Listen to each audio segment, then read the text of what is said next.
আচ্ছা, এই দুদিনে আসলে বেঙ্গলুরু এসইও রিপোর্ট রিলেটেড এবং হচ্ছে রিভিউজ রিলেটেড এ আরকি ঝামেলাগুলা সলভ করার ট্রাই করেছিলাম। রিভিউজ গুলো ঝামেলা হয় নাই, রিমুভ হয় নাই। তারপর ফাইনালি ভাইয়া তো আজকে বললই যে আসলে উনার রিভিউ এভাবে করে লাগবে না। কিন্তু ফ্লো ভালো হইতো আরকি রিভিউ করলে প্লাস হচ্ছে জিবিপির ভিতরে কাজ করলে। সো আজকে হচ্ছে আমি মিডিয়ামের ভিতরে একটা পোস্ট পাবলিশ করে দিব। ১, ২, ৩, ৪, ৫ টা থাকবে এবার।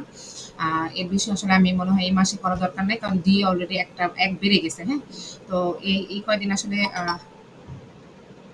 আচ্ছা। তো আপনার হচ্ছে এভাবে করে আসলে কাজ স্ট্র্যাটেজি বানাচ্ছিলাম আরকি বেঙ্গলুরুর জন্য এবং আমি এখনো সাইকোথেরাপি জাপান খুঁজে পাইনি। যার কারণে আসলে বেঙ্গলুরু নিয়েই আমি ব্যস্ত ছিলাম। আর হচ্ছে রিপোর্টটা সাজাচ্ছিলাম। আর হচ্ছে সিম্পলিও কি বলে ওটা? আপনার হচ্ছে রোজি আপু নাই। এজন্য আসলে এভাবে করে মিট লিঙ্ক দেওয়া হয় না এবং এভাবে করে রেকর্ডও করা হয় না। এজন্য আমি শর্ট একটা রেকর্ড করে আরকি আমি এখানে কাজ করতেছি। সেটা বুঝানোর জন্য আসলে আজকে একটা ভিডিও পাবলিশ করে দিব আরকি চ্যানেলে।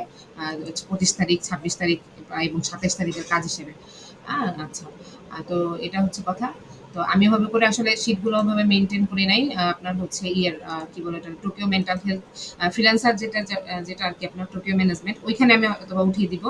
আর অল ওয়ার্কিং শিটে হয়তোবা ওভাবে করে উঠানো হয় নাই। ওটা রোজি আপু এসে উঠাবেনি। যদি আমার ভিডিও থেকে কপি করা লাগে উনি কপি করে উঠিয়ে দিবেনই। এই তো। ঠিক আছে। তাহলে এই ভিডিও থাকুক। আমি ২৪ তারিখ পর্যন্ত দিয়েছিলাম। ২৫, ২৬, ২৭ আর আজকেরটা আমি দিয়ে দিব ভিডিও। এবারে যে আসলে রেকর্ডও করা হয় নাই, মিটিংও করা হয় নাই, যার কারণে ভিডিও আপলোড করা হয় নাই।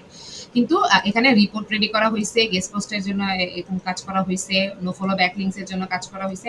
আমি মনে করি যে আরো ৫ টা গেস্ট পোস্ট নিয়ে নেওয়া দরকার। সেটা আমি অ্যাপ্রোচ করবনি। ইভেন সাইকোথেরাপি জাপানের জন্য বারবার মেসেজ করা হয়েছে। এখনো সাইকোথেরাপি জাপান আমি বুঝে পাইনি। এই তো।